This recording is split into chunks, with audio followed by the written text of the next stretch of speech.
नमस्ते, मेरा नाम सोनाक्षी और मैं कक्षा 9 की छात्रा हूँ। मैं अपने दादाजी से कुछ प्रश्न पूछना चाहूँगी। पहला मेरा टॉपिक इन प्रश्नों पे ये रहेगा कि हमारा पिछला कल्चर कैसा था और अब का कल्चर कैसा है, तथा मैं उनकी शिक्षा के बारे में पूछना चाहूँगी कि तब कैसा था और अब कैसा है। तो चलिए अपने दादाजी से पूछते हैं। मेरा पहला सवाल आपसे ये है कि पहले की पढ़ाई में और आज की पढ़ाई में आपको क्या परिवर्तन दिखता है? धन्यवाद। आपके द्वारा जो ये पहले की पढ़ाई के बारे में पूछा जा रहा है, उसके बारे में बताना चाहूँगा कि पहले की पढ़ाई जो होती थी, बच्चा जो 5 वर्ष का होता था तो उसके बाद उसको स्कूल भेजा जाता था और स्कूल में वह एक तख्ती और कलम दवात लेके जाता था और उसको 2 वर्ष की शिक्षा तक उसको मतलब कक्षा 2 की शिक्षा तक उसको तख्ती में ही लिखना सिखाया जाता था और उसको हिंदी वर्णमाला का ज्ञान दिया जाता था और कक्षा 4 से 5 तक जाने में उसको पेन द्वारा लिखना सिखाया जाता था और बच्चा उसको अच्छी तरह से सीखता था और उसका अच्छा ज्ञानवर्धन होता था। किंतु आज जो समय आया है, ये बच्चे को 3 साल 4 साल की उम्र में ही स्कूल में भेज देते हैं।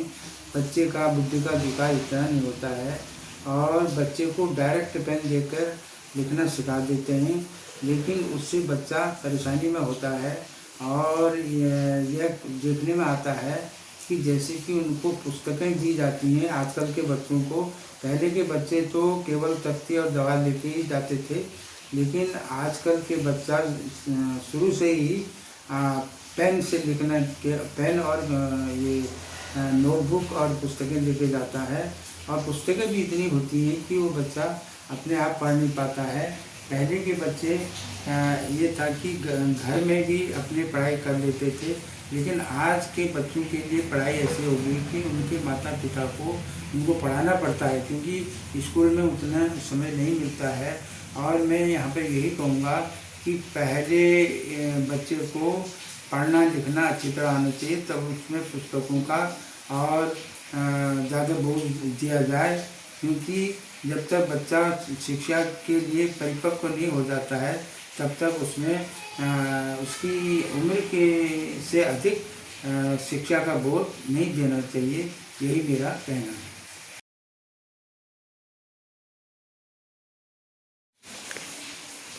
मेरा दूसरा प्रश्न आपसे यह है कि पहले के ज़माने में जाति प्रथा तथा धर्म से उत्पन्न होने वाली समस्याएं क्या थी? आपको लगता है कि भेदभाव अभी भी है? आपका कहना ठीक है कि पहले हमारे हिंदुस्तान में आज़ादी से पूर्व और युगों से ये जातिवाद की प्रथा लागू थी और उसको जातिवाद को बहुत प्रोत्साहन दिया जाता था। किंतु आज़ादी के बाद जब सन 1950 में बाबा भीमराव अम्बेडकर जी जो दलितों के मसीहा माने जाते हैं, उन्होंने संविधान लिखा और उसमें गरीब वर्ग के, अनुसूचित जाति के और अन्य पिछड़े वर्गों के लोगों के लिए उन्होंने शिक्षा का अधिकार और क्या कहते हैं शिक्षा का अधिकार, ठीक है, और सार्वजनिक स्थानों पर जाने का अधिकार और अनेक जो मतभेद थे उनके संबंध में नियम बनाए। उनको इस मतभेद से स्वतंत्रता लिखित रूप में नियम बनाए और उनको इन ये कमियों से दूर रखा गया और उसके बाद हमारी स्वतंत्रता के बाद हमारा जब संविधान लागू हुआ तो हम गरीब लोगों को, अनुसूचित जाति के वर्ग के लोगों को स्कूल में और सार्वजनिक स्थान में जाने का अवसर मिला और उन्हें अपने ज्ञानवर्धन किया।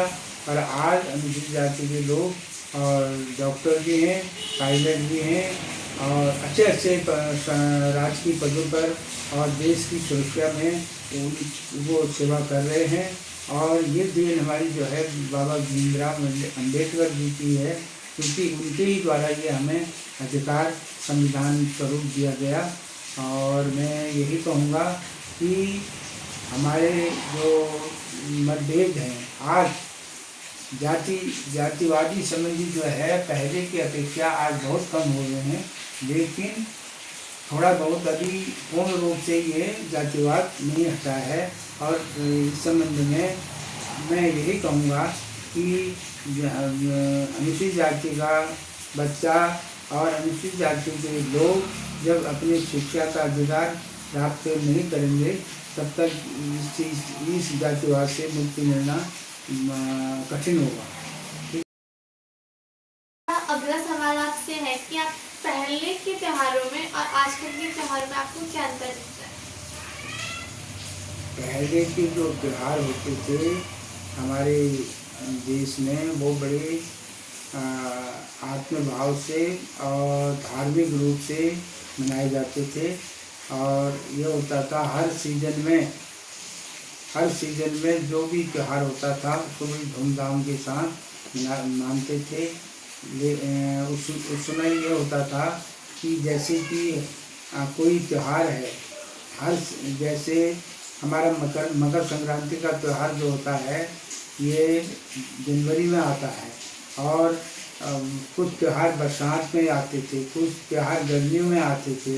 ये सीजन के समान ये त्यौहार आते थे और इनको लोग बड़ी श्रद्धा से मनाते थे, क्योंकि उस समय हमारे जो देश की स्थिति थी वो गरीबी की हालत में थी। रोज आजकल तो हमारा जो